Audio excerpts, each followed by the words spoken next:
problem is Yeah. it's not that interesting of a business. Yeah, That's no, it's not. the It's not. yeah. Yeah. For people like us, it's like we're always. I Yep. remember we would bring in these refrigerated trailers of avocados, and you're making Yeah. like 20 grand net for every refrigerated trailer. Wow. If you're gonna have to put 80 hours a week towards something, at least Yeah. try and enjoy it. Like there's got to be Absolutely. something more meaningful to drive you. Absolutely.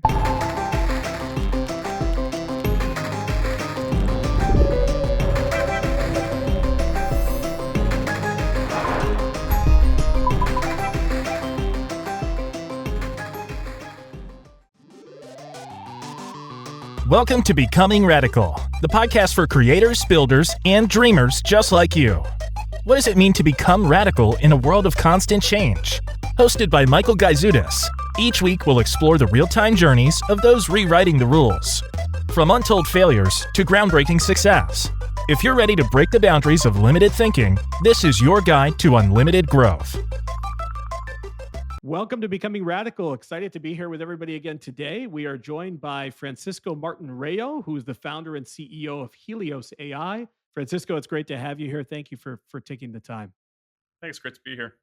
Yeah. Well, I know we had a couple of minutes to talk about where we're at geographically, to deal with technology hiccups on our side. But I'm really fascinated by your background, what little I know. And I'm really, excited to share your radical journey with our audience. And one of the first questions I have for you, because your background is pretty extensive, is what really inspired you to start Helios AI? And more specifically, what problem you were trying to solve and market? Yeah, it's a really fun question. I think one of the benefits that I have is my co-founder Eden Jandalar and I have known each other for 12 years. We've worked together before. She's brilliant. She's former Yeah. Google AI ML engineer, had won the Abbey Award, all that stuff. Nice. We actually met on a data science project.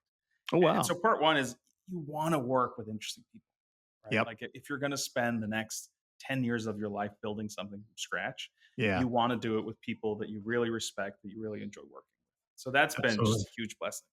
The Yeah. second part is we had these two hypotheses, right? Like I had a Hmm. background in technology. Hmm. I also used to import avocados from Mexico.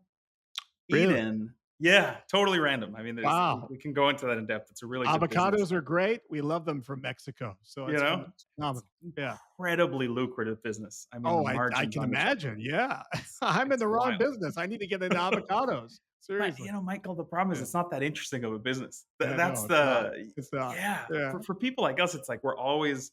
I Yep. remember we would bring in these refrigerated trailers of avocados, and you're making Yeah. like 20 grand net for every refrigerated trailer. Wow. You can start bringing in a couple of them a week, right? A few of them a week. Yeah. But Yeah. if you don't love what you're doing, you're just like, Yeah. oh, I don't Grows want this old. anymore. Yeah, Yeah. yeah. You have a pit Um, in your stomach, no pun intended. It's yeah, it's just, yeah. if you're gonna have to put 80 hours a week towards something, at least try Yeah. and enjoy it. Like there's gotta be Absolutely. something more meaningful to drive you. Absolutely. So I had that. I had a tech background, which we talk about. Eden actually used to own restaurants Hmm. and was a data scientist. And Wow. so we had these Cool. like weird vantage points, right? Yeah. Yeah. And we had like these two hypotheses. One was, I Yeah. don't know if I can swear on the podcast, but we really fucked up climate change. It Yep. just it's not getting better. We've been Yeah. talking about it for a long time. Yep. There's climate weeks and it's all a waste of time, Mm. right? Like we have Yeah. not seen any measurable impact in terms Interesting. of reducing greenhouse gases. And so Right. we've surpassed 1.5 degrees centigrade in terms of the Mm. average temperature increase. Wow. Recently, we're going to get to 2 degrees. Hopefully not, but odds are we'll Mm. get to 3 degrees. And Mess. so we know that the impacts of climate change is just dramatically accelerating. And we Yeah. knew it from our food background. It was Yeah. really going to like wreak havoc on the global food supply. Yeah. That's the really depressing hypothesis. We've Yeah. Of been very right about that. I mean, you've seen that with coffee and cocoa and all that stuff. course. Yeah. The positive part, right? Because Yeah. we're entrepreneurs, got to be optimistic. Have to. We were Yeah. like, all right, like technology is changing dramatically, right? Not just Yeah. artificial intelligence, but like the Yeah. price of compute is Right. basically nothing. You Yep. have more satellites than ever before, which means you can Mm. get more real-time data than ever before. Yep. You can train machine learning models a lot faster than ever before because you have synthetic data, you have all these new Mhm. algorithms. Mhm. And we're like, we can probably build a platform to predict these ag disruptions Hmm. before they happen. Interesting. And if you Fascinating. can do that, then you can start to solve some of the problems around, food security, food insecurity, Of course. agricultural price volatility, all that stuff. Yeah. That's really why we started the company. It's fascinating. It's a really cool story and impressive background, not dull at all, not boring. But I think has dimensionality. You've been able to be here and here, and that depth of experience has allowed you to understand more about what's happening in industry. And given you the practical application to say we're going to fix it, we're going to do our part using technology to try and help the entire situation. So it sounds like you know Helios, from what I understand, uses really explainable AI. Why is that important? And how do you make AI decisions transparent to users? Yeah. We work in a legacy industry. I say Yeah. that with a lot of love. I think the agricultural supply chain is probably the most sophisticated supply chain in the world, right? I mean, you're Mm, yeah. contracting a mango in Peru, Mm, rural Peru, 18 months before you need it on the plate. wow. If anything goes wrong in those next 18 months, right? From the moment you Yeah. pick it, you have to transport it from the rural area to the port, from the Wow. port on a ship. It's got to Oh get to gosh. Holland or somewhere else, right? It's got to get either to the manufacturing facility, Yeah. it's got to get to the restaurant, it's got to get to the supermarket. It's Anything goes wrong complicated. Yeah. and it's done, right? Yeah. You lose, don't collect 200, you don't get your mango, and then your whole Right. business is upended. Yeah. Despite the level of sophistication, Mm, it's a relatively legacy industry. Like you yeah. do these multi-million dollar contracts over WhatsApp. Yep. Um, Wow. and so you really have to like work with where your customers are. Mm, And so all of what we do around explainable AI is just because Helios says, guys, we've got this incredible climate risk platform, yeah. we got brilliant engineers from Google, nobody cares. And they Yeah. shouldn't care, right? They're like, Yep. I'm not going to put $100 million just because you told me that you think this is going to happen. Yeah. I Yeah. need to understand why you're saying this is going to Right. happen. Right. That's the effort behind it, right? If you can't That's trust the reasoning, you're not going to make business decisions around it. That's fair. Yeah. And how do you balance innovation with fairness and bias mitigation when designing AI systems? How does that approach typically? Really hard, really hard. Yeah. Can imagine. Because you need to keep finding better data. Right. And in the industries that have the most potential to be transformed Mm, by AI is typically where you have either no data or the worst data. And so right.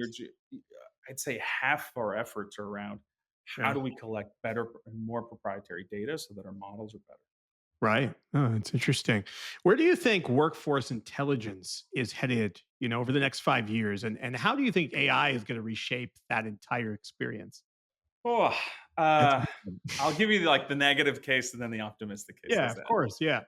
So, all right, like for your listeners, like imagine a Yeah. normal distribution, right? Mm, Um, and at the very bottom, you've got jobs that are, you could automate things like folding towels, yep. but like the ROI is relatively low, and Yeah. like you're paying minimum wage. Those jobs are safe, right? You're not going to Yep. automate that. That's kind of a pain in the ass. At Sure. the other end of your normal distribution, you've got things like really experienced data Yeah. scientists, Oh, neurosurgeons, yeah. like the folks that are going to work side by side with AI, and they're going to Mm, do incredibly well. yep. And then you've got everybody in the middle. And those Hmm. guys, I mean, this is your core middle class, right? All your Hmm. back end, your HR, your finance, your Hmm. SDRs, your sales, that's done. Mm, I mean, yep. all that stuff is just if you're 22 years old right now, right, Yep. your unemployment rate is 50% higher than the average unemployment rate in the United Wow. States. Wow. Because what value can a Yeah. 22 or 24-year-old bring today that Gen Sure. AI doesn't? That's the Sure. stuff that I really worry about. So that's the Yeah. negative case. Yep. The positive case is like when you look at my industry, a procurement analyst, Mm, their job, a lot of it was like relationship management. So you got yeah. to find the supplier, you got to make sure the supplier doesn't screw you over on Right. price or Yep. quality. Yep. And that was kind of it, right? Like there weren't that many disruptions. That job today, you have tariffs, you have wars, you have incredible implications of climate change. Mm, That means the places you used to be able to source from, no problem, mhm. you can't source from them anymore. Right. And then you have to start getting ahead of those disruptions. You have to get ahead of all this Mm, price volatility. You can't do that job alone. Yeah. And it's not like there's a budget for you to hire another 5 people to support you. Right. These are the places where AI can really help. Yeah, it's fascinating.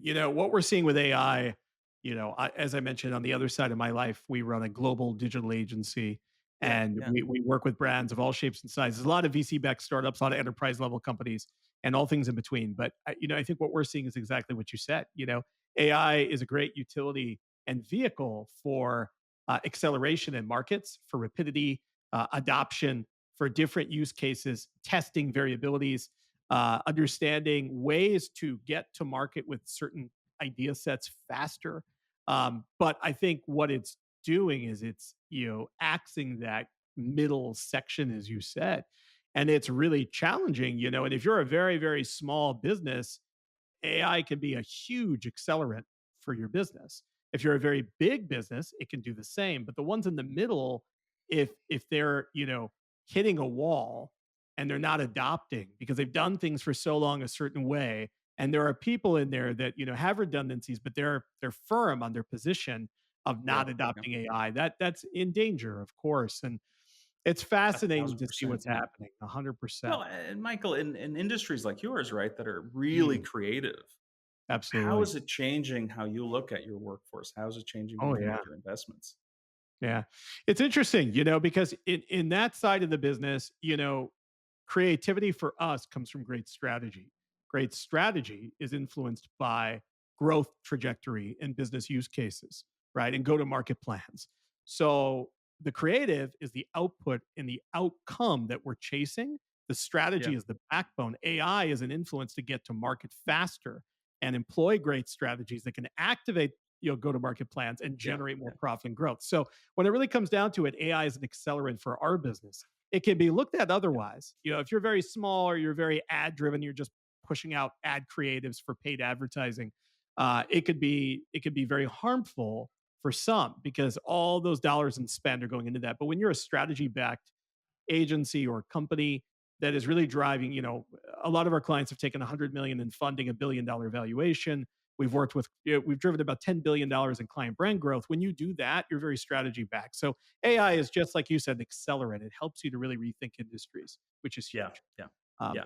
I want to shift the focus though back to you and Helios because it's exciting, and I want to understand more for our listeners, if it's cool. How a real world example of how Helios has helped a company rethink their talent strategy. What does that look like with respect to the organization and the makeup of the AI and the company, the organization itself? Yeah, what we get really excited about is really like the democratization of insights. Yeah.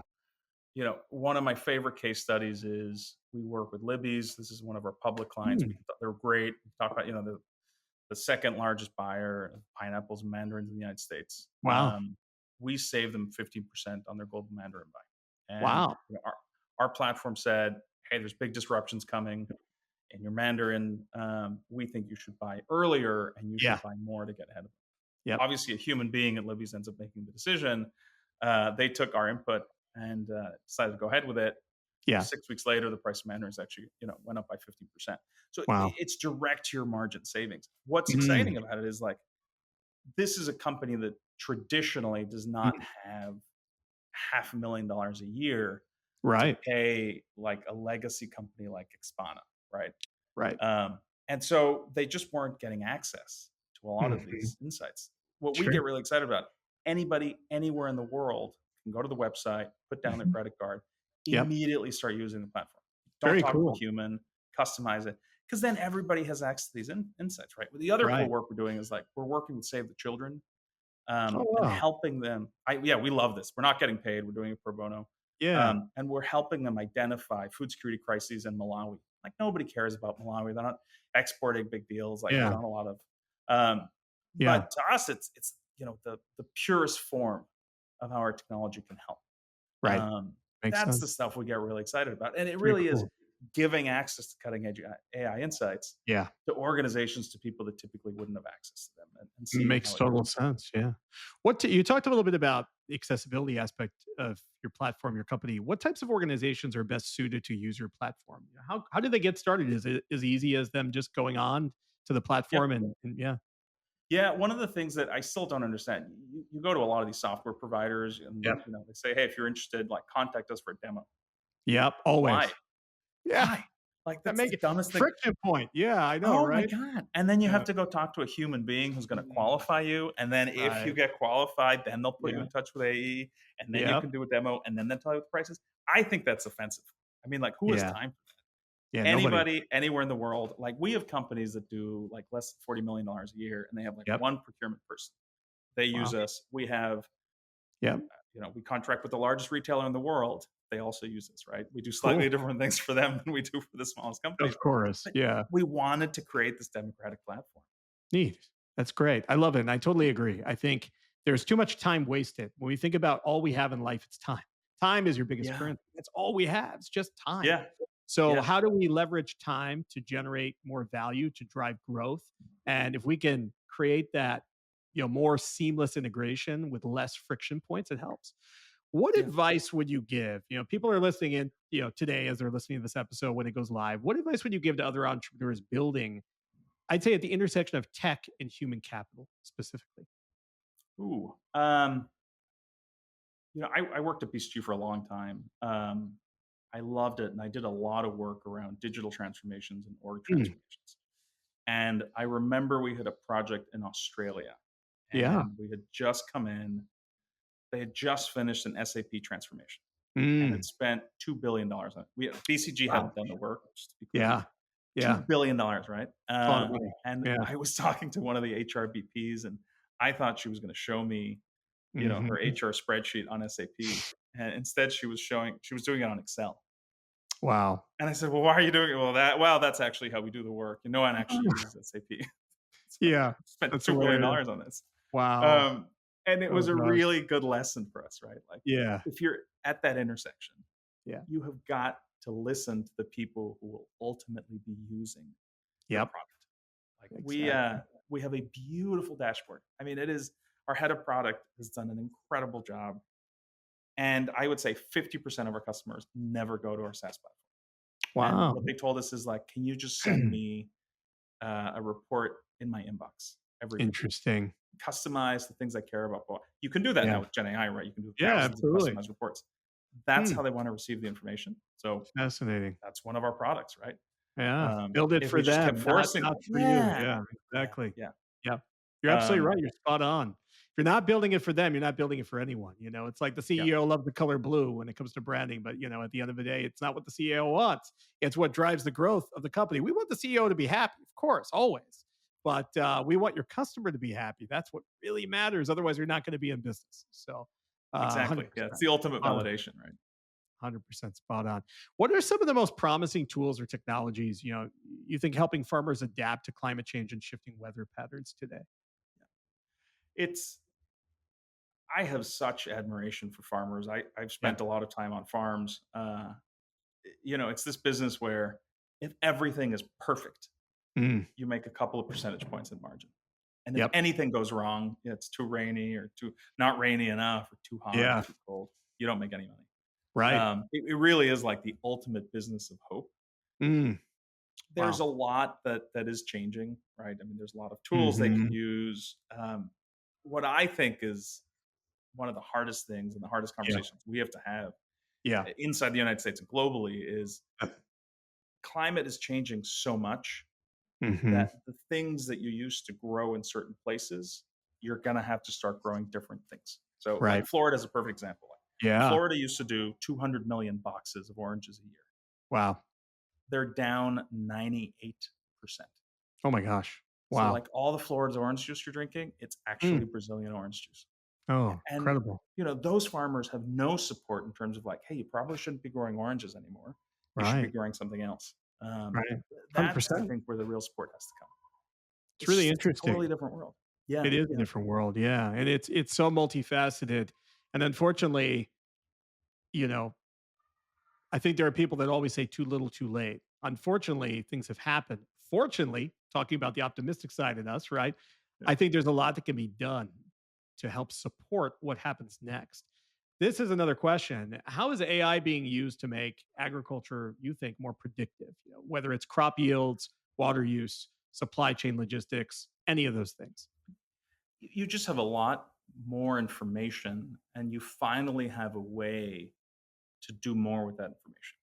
We Right. as humans are relatively limited in the amount of information we can ingest and Yeah. then Of make decisions off of, right? So let's say you've course. got a relatively small 5 acre farm, Mm, you've got irrigation across the farm. It used to be you're kind of like walking the fields and figuring out, all right, I'm either going to water every day yeah. or looks a little dry, I'll water more. You Yep. don't need that anymore, right? You can put relatively cheap sensors across your entire 5 acres and figure out, Sure. all right, how wet is it? But you as a human, like you're probably not going to make the optimal decision. Right. When you pair weather forecasting with up to date information about the different levels of variation, you're going to Yeah. do a much better job. So I Yeah. think there's a real opportunity in terms of the total amount of yield Yeah. that we're going to get, and the water that we don't need to waste, and the fertilizer we don't need to waste. Hmm. That's an incredible opportunity. It is. I think that data, that level of insight, goes a long way, and the level of absorption and information that we can retain as humans, it is very limited. So if we Yeah, can extend that, expand that, and use that to our advantage, that's really big.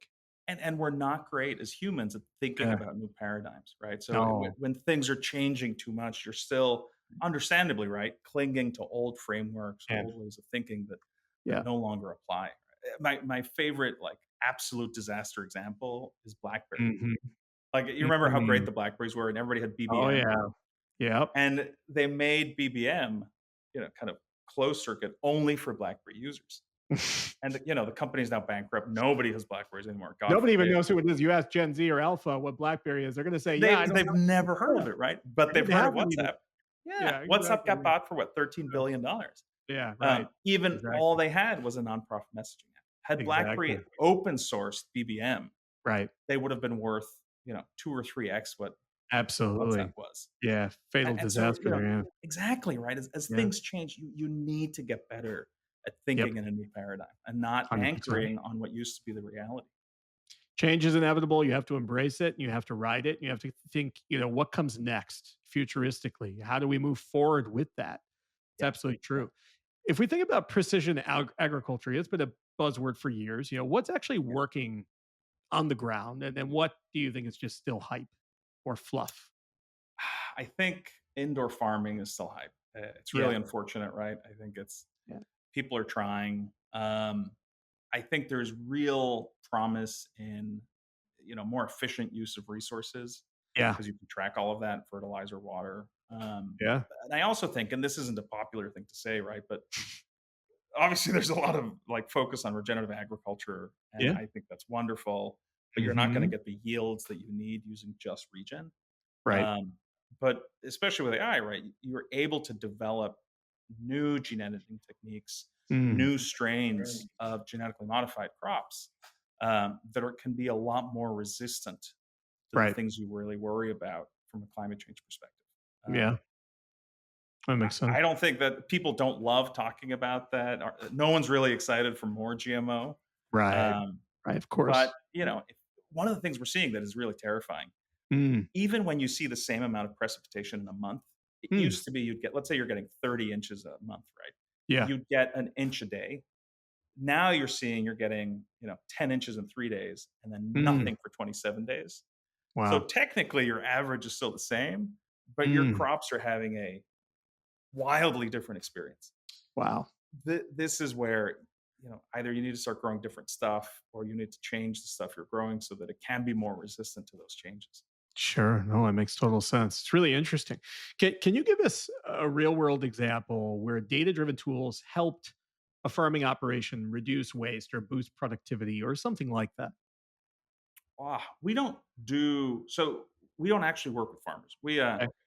If you have a farmer at one end and then you've got kind of the person who is buying your food product the other end, Sure. we don't work with those two ends. We work with Okay. everybody in the middle. Okay. Um, what I can say, one of the coolest. This isn't our company, but one of the Yeah. coolest experiences I've seen um, is around.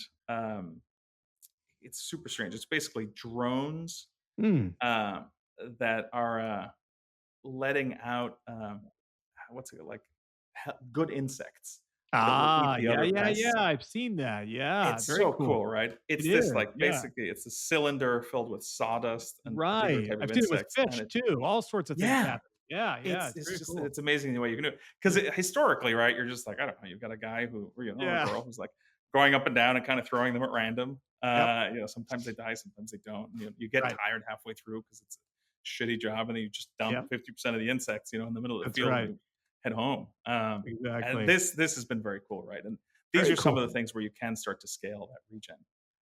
I love it. How is Helios or AI platforms like it, being used to support decision making across the agricultural value chain from labor to logistics? Yeah, we have the best commodity price forecast, agricultural commodity price forecast in the industry. We're 40 to Interesting. 120% better. We can go Cool. out to 3 years, and that has made just an incredible difference. And Yeah. so, you're a procurement team, let's say you're craft, and Yeah. you're entering into these, multi-year, multi-billion-dollar Yep. contracts. Yep. You're going to use us to figure out when you should contract, how much you should contract by, and, Yep. and how you really game out your procurement strategy over the next couple of years. That makes And sense. it makes an enormous difference, right? Most of the way my industry used to work before we started was, people had these Excel models and they Right. weren't using climate as an input. I mean, it wasn't even basic machine learning. And Yeah. Yeah. that hasn't changed that much for the big players. And so Hmm. there's a big change coming, I would say, right? There is Like a big change coming. Yeah. you Absolutely. can't go to business like that. No, You gotta not at you gotta do all. better. No.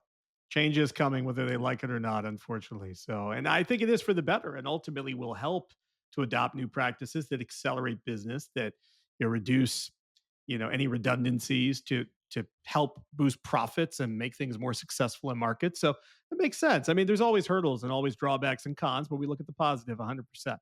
And I think that seems to be a big positive. What do you think are the key barriers to adopting great tech in agriculture? And more importantly, how do you think we overcome them at scale if we're Kraft or someone else?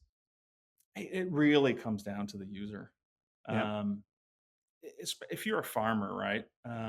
Again, let's say you've got 100 acres for farming. Mm, So I'm going to come to you as a startup and say, I've yeah. got this really cool idea to do X or Y, and it's going to transform whatever. It's going to Yeah. save you a bunch of money, or it's going to increase your yields. And you go, well, that sounds great. Yeah. Come talk to me at the end of the season Yeah. because you're an innovative farmer, right? You really want to try, and most farmers are actually really innovative. Yeah. You come back at the end of the season, and you're like, Yeah. all right, you're still around, great. Yeah. Let's do this on 2% of my field. Because Mm, if you screw that up, that's two, you're probably only making 2 to 5%. right. So if you screw up 2% of your field, that's it, right? That's your margin. Yeah. So but you're innovative. So Yeah. you're like, all right, let's do it in 2% of the Yeah. field. Yeah. And it Yeah. works, right? Like, awesome, it worked. Yeah. All right. Then your startup Yeah. comes back. Yeah. This is year three. And you're like, all right, Mm, well, let's do it on 10% of the field now, right? It worked in one year, it yeah. worked in this part of the field, maybe. And then it And works you again. scale All it right. up. So by Yeah. year 4 and 5, right? All right. Then Mhm. now you finally are using it at 100% of the field. What's really hard though, if you're that startup, your sales cycle will just Mm, kill you. And so mm, if you're going to raise institutional funding, you've got mm. to raise from VCs who know what the sales cycles are like, who understand the Yep. ecosystem, and who are Oh going to yeah. be there with you for the journey. I love that, and it's so true. I think what's fascinating. I won't name names, but I saw a venture firm, a different venture firm, the other day.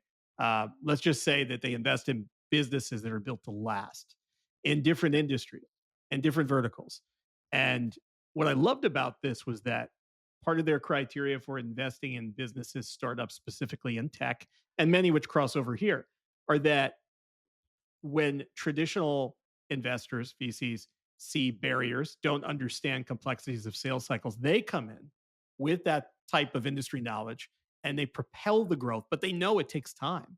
They're no Yeah, strangers to this. They're aware of this. So I think part of the partnership track with a great venture firm is really understanding synergies, alignment, sales cycles, growth trajectories, and how are we going to build enterprise value to really build something to last, to a exit, thousand to percent. IPO, whatever it is. So they have to Yeah, understand.